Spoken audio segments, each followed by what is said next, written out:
let's talk a little bit about this.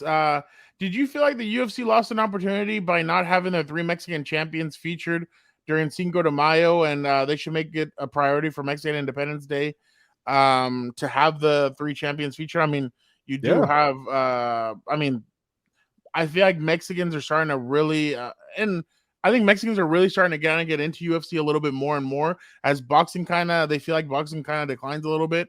I feel like more people are getting into UFC, but did Yeah. you feel like they missed it? Yeah, definitely.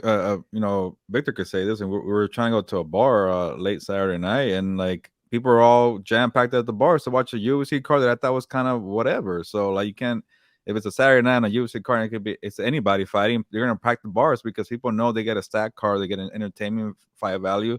For boxing, if you're not a headliner, you won't get people at the bar asking for a boxing fight. But let me start with this, with the UFC thing.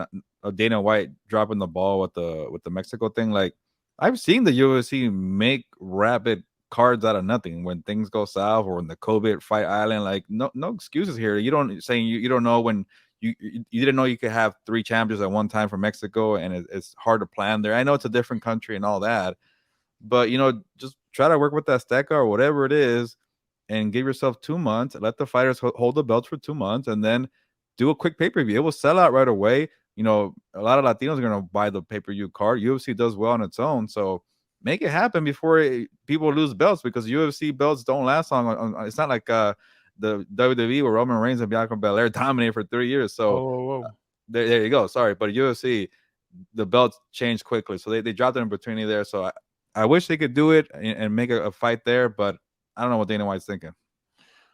I get it.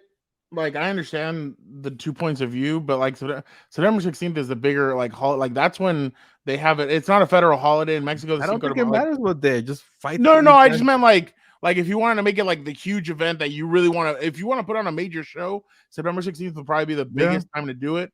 But the thing is, you have the champions right now, so I understand why they should have done it in Mexico. But the thing is, I feel like they didn't want to compete against the other two. I feel like they got scared a little bit, because remember, they didn't put their main events were a lot later this time than they usually are, and I feel like it's because they were waiting for Canelo to be over, and they were waiting for the WWE to be over as well, because they didn't want to compete with that. So I completely understand like the sequence of it, but I mean, if their champions can hold on, if these guys can hold on by September 16th, or maybe Dana tells them, hey, you're not going to fight until September 16th, then I would do a huge pay-per-view in Mexico, because if Canelo fights in Vegas, it'll be big, but in Mexico, that UFC card might be even bigger. So I definitely, if they can hold off having those three guys not fight until September 16th, I would wait for it. But because I mean, you can compete against Canelo. Now, competing against the WWE would have been a lot harder, but competing against Canelo, I feel like they could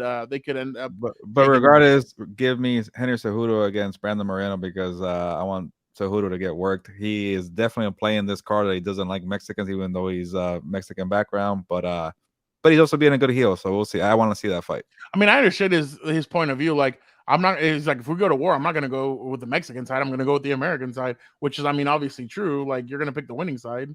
No, that's true, but he's really like going after this background. He has no choice, right? He's in a war. Well, yeah. But now he's being a little coward, saying, you know what? I won't even step foot in Mexico. I'm gonna run away. But whatever. I mean, it's just playing the heel card really well. Yeah. I can't wait to see what happens with that, because I think Brandon told him, I'll even go to your weight. Like, I don't care. Like, I want to fight you. Screw the belts. Let's put them off to the side.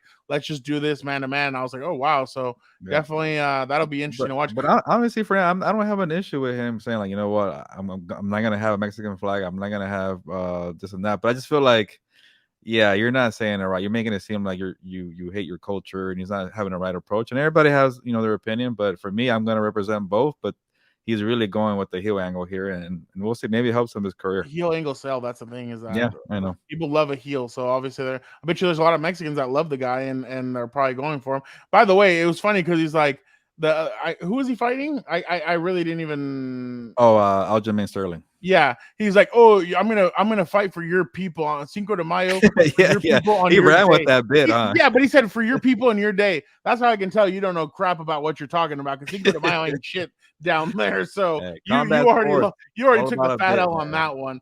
But yeah, no, I definitely I agree with that.